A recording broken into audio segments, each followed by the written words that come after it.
مفتی عبدالرحمن عابد، Islamic scholar. السلام علیکم ورحمۃ اللہ وبرکاتہ۔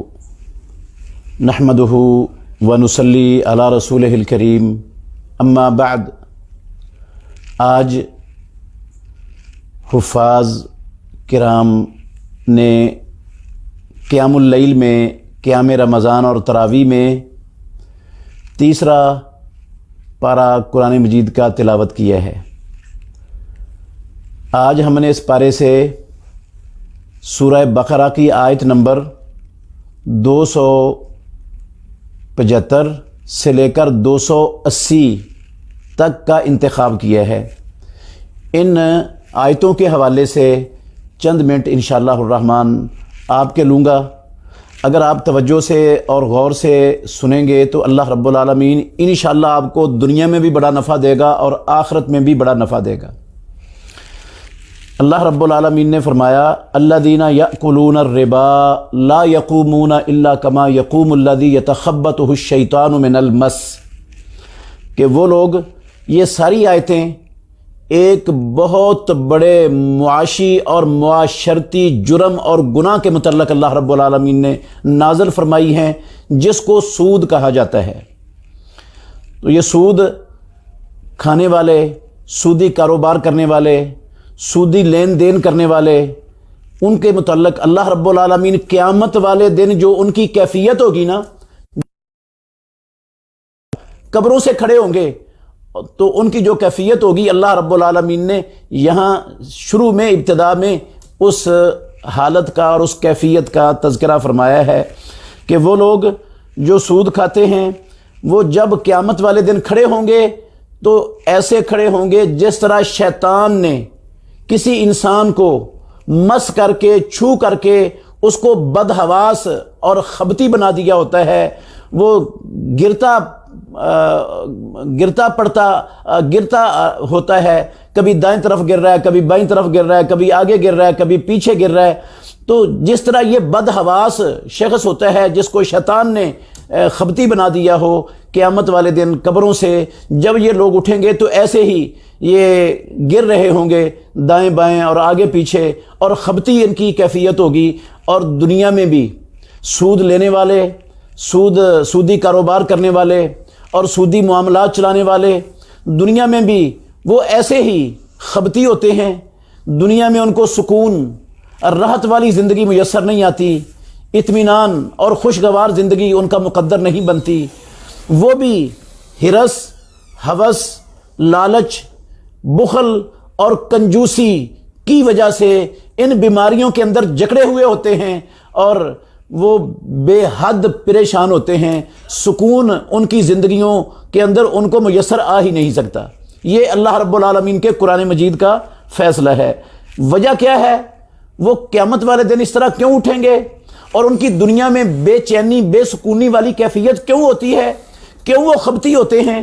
کیوں ہرس، ہوس، لالچ، بخل اور کنجوسی کی بیماریوں کے اندر کیوں جکڑے ہوتے ہیں؟ اللہ نے فرمایا، ذالک بانہم قالوا انما البیع مثل الربا۔ انہوں نے کہا کہ جس طرح کاروبار ہے، جس طرح تجارت ہے، اسی طرح سود بھی ہے۔ انما البیع مثل الربا، جس طرح کاروبار حلال ہے اسی طرح سود بھی حلال ہے۔ یہ وجہ ہے ان کے خبتی بن کر اٹھنے کی قیامت والے دن، اور ان کے بے چین، بے سکون ہونے کی دنیا میں۔ اللہ رب العالمین نے ان کے اس زوم کی نفی فرمائی ہے اور کہا ہے کہ احل اللہ البیع وحرم الربا۔